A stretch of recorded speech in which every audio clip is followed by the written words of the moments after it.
যারা নেতৃত্ব অটল, যাদের নেতৃত্ব দৃঢ়, তারা যদি ঈমান এবং সিরাতে মুস্তাকিমের উপর অটল থাকে, পৃথিবীর কেউ তাদেরকে হারাতে পারবে না। বলেন, পৃথিবীর কেউ তাদেরকে হারাতে পারবে। আমি দুইটা উপমা দিই, তাহলে বুঝবেন। আফগানিস্তানের কথা তো জানেন, এটা পরে বলি। গত 2 বছর পৃথিবী একটা অসম যুদ্ধ দেখেছে। অসম যুদ্ধ মানে কি? এখানে সবচেয়ে লম্বা চূড়া একজন দাঁড়ান তো দেখি। অনেক উঁচা মোটা কে আছে? একটু দাঁড়ান তো দেখি। কেউ নাই? ভাই তুমি দাঁড়াও, ওই যে দাঁড়াও।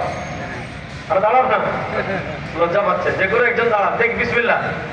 কেউ দাঁড়াচ্ছেন না? আচ্ছা দেখ, না দাঁড়াইলে সমস্যা নাই। ভাই তুমি দাঁড়াও।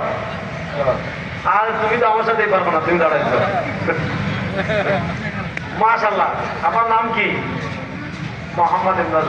মনে করেন ওনাকে, আর ওই যে পিছিয়ে একটা আছে, ওই কোনায় দেখছেন, ওই যে ওই কোনা দেখছেন, একটা পিছিয়ে আছে দাঁড়ানো। ওই যে এই দুইজনের লড়াই, এটা কি সমান সমান লড়াই না অসম লড়াই? বসেন, উনি যদি হেরে ধরে এরকম আসার মারে, তাহলে তো এর হাত পর নাড়ি বুড়ি যা আছে সব বের হয়ে যাবে। পৃথিবীর একটা অসম যুদ্ধ দেখেছেন 2023 সালের 7 অক্টোবর থেকে নিয়ে 2025 সালের 9 অক্টোবর পর্যন্ত। কি অসম যুদ্ধ দেখেছেন? পৃথিবীর একটা সুপার পাওয়ার রাষ্ট্র হলো ইসরায়েল। বিশ্বাস করেন, ইহুদিদেরকে আমরা 1300 বছর পিটাইছিলাম। কয়শো বছর? আমাদের সামনে তারা কোথাও দাঁড়াতে পারে না।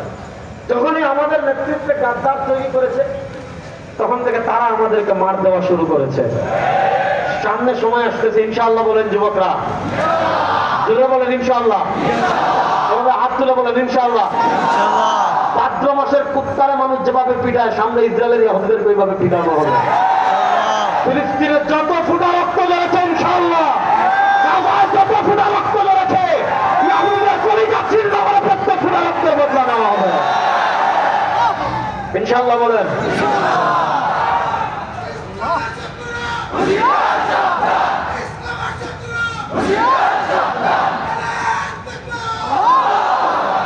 পৃথিবীর অন্যতম সুপার পাওয়ার হলো ইসরায়েল। তাদের কি আছে জানেন? তাদের অ্যাটম বোম আছে, অ্যাটম বোম আর পারমাণবিক অস্ত্র। তাদের কি আছে? পৃথিবীর সব আধুনিক ক্ষেপণাস্ত্র আছে, পৃথিবীর সব আধুনিক মিসাইল আছে। তাদের কি আছে? আয়রন রুম আছে। আয়রন রুম, আয়রন রুম মানে বুঝেন? আপনি মিসাইল করছেন, আপনি বিমান দিয়ে হামলা করতে চাচ্ছেন, আপনি ড্রোন দিয়ে হামলা করতে চাচ্ছেন, আসমানে নষ্ট করে দিবে, জমিনে পড়তে দিবে না। এটাকে বলে আয়রন রুম। তো পৃথিবীর সবচেয়ে সুসজ্জিত যে সেনাবাহিনী, সেটা হলো ইসরায়েলের সেনাবাহিনী। একদিকে ইসরায়েল, আরেকদিকে হামাস। হামাসের কোনো নির্দিষ্ট দেশও নাই। এরা ছোট্ট একটা উপত্যকায় থাকে, যে উপত্যকাকে বলা হয় গাজা। এটা আমাদের বাংলাদেশ থেকে আরো বহু ছোট। এরকম ছোট্ট একটা উপত্যকায় এদের খাবারও নেই, এদের কোনো সুপার পাওয়ারও নাই, এদের কোনো অস্ত্রও নাই, এদেরকে সহযোগিতা করার মতো কেউ নাই।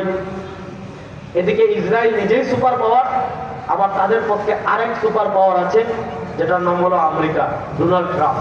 কিন্তু আপনি দেখেন 2023 সালে, যুবকরা তো জানেন, তারপরে আমি স্মরণ করে দেওয়ার জন্য বলছি, 2023 সালে ইসরায়েল একটা মানচিত্র প্রকাশ করেছে, যেই মানচিত্রে তারা দেখিয়েছে ফিলিস্তিন নামক কোনো রাষ্ট্র পৃথিবীতে নেই।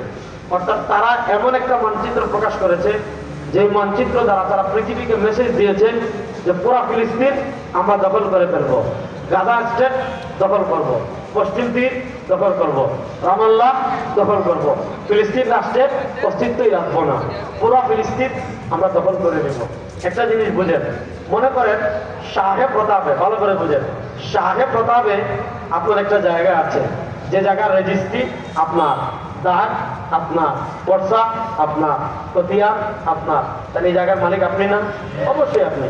কিন্তু দেখা গিয়েছে, ধরেন আপনি 1.5 বছর পিছনে যান, তখন আমাদের আপা যায় নাই, ওই সময় যায়, মনে মনে যায়, বুঝলেন? ধরেন আমাদের আপা এখনো ওনার শ্বশুর বাড়ি যায় নাই, ওই সময়ের কোথায় যায়। তো মনে করেন আপা যাওয়ার আগে সাহেব প্রতাপ আপনার একটা জমি আছে, যে জমির রেজিস্ট্রি আপনার, যে জমির দাগ আপনার, খতিয়ান আপনার, বর্ষা নম্বর আপনার। কিন্তু আপার একজন সৈনিক আছে, সে সৈনিক তার ক্ষমতার পাওয়ার দেখিয়ে আপনার জায়গা দখল করে ফেলেছে, জায়গা দখল করে বিল্ডিং বানিয়ে ভাড়া দিচ্ছে, সে ভাড়া পাচ্ছে। ঠিক আছে, আপার সৈনিক দখল করে ফেলেছে, বিল্ডিংও বানিয়ে ফেলেছে, ভাড়াও পাচ্ছে, কিন্তু জায়গার রেজিস্ট্রি আপনার নামে, দাগ আপনার নামে, খতিয়ান আপনার নামে। তাহলে এই জায়গার মালিক কি আপার সৈনিক না